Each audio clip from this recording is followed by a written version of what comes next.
Nature rarely rewards an animal that walks into a clearing and shouts for attention. Yet, a creature no larger than a human thumb does exactly that, surviving not by hiding, but by possessing a biological defense so potent it serves as a total deterrent to the giants around it. To understand the odds, look at the massive scale of the tropical rainforest. This is a landscape defined by its ecological complexity, where every stream and thicket is a potential ambush site for a small amphibian. This is Pico.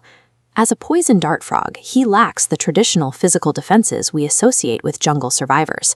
He has no sharp claws, no camouflage to blend in, and no heavy armor.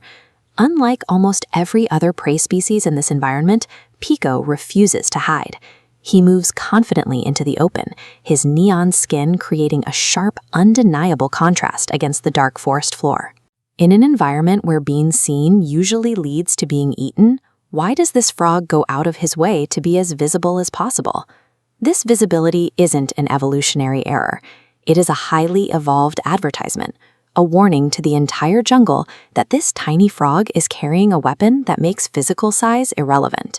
This strategy is aplosomaticism, using bright, contrasting colors to send a clear visual warning to predators.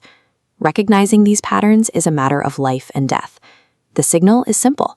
Consuming this animal results in a highly toxic outcome. The physical source of that threat is a powerful chemical shield secreted directly through the frog's skin, turning its entire body into a biohazard. Despite this lethal shield, the frog is entirely defensive. It doesn't hunt other animals or bite, and it has no way to aggressively deploy its poison. It only becomes dangerous when something else tries to harm it. The frog does not produce these chemicals on its own.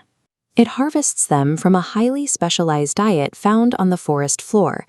By consuming specific toxic ants and termites, the frog's body isolates and stores those alkaloids. It effectively borrows the toxins from its prey to build its own chemical armor. By weaponizing its own meals, the frog transforms from a vulnerable target into one of the most poisonous animals on the planet. This chemical protection is vital because the frog's reproductive cycle is incredibly exposed. It begins with the delicate process of laying eggs on damp leaves near the ground. Once the tadpoles hatch, the parents begin an extraordinary effort. The adult carefully maneuvers the young onto its back for a long-distance transport. This journey is a vertical one. The parent carries the tadpole from the dangerous forest floor, climbing hundreds of feet into the rainforest canopy.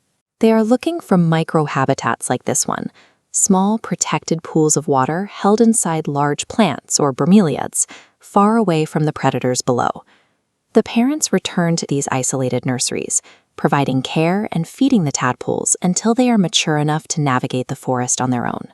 It is a survival strategy that requires two things to work: a consistent supply of toxic insects and a healthy vertical forest structure that provides these high-altitude pools.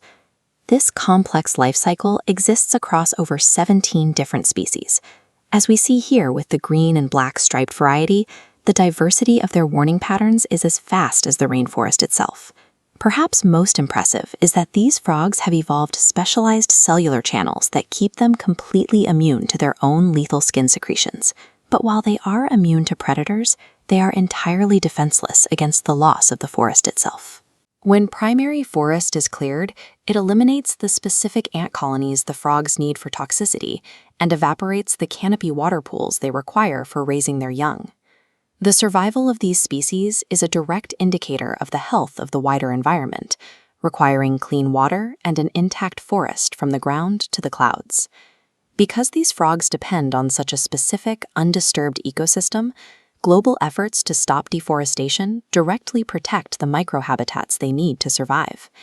Supporting sustainable forestry is the most effective way to ensure their chemical armor and high-altitude nurseries stay intact. The smallest creatures often harbor nature's most complex adaptations. By protecting the environments that sustain them, we ensure that these brilliant, tiny survivors continue to thrive in the wild.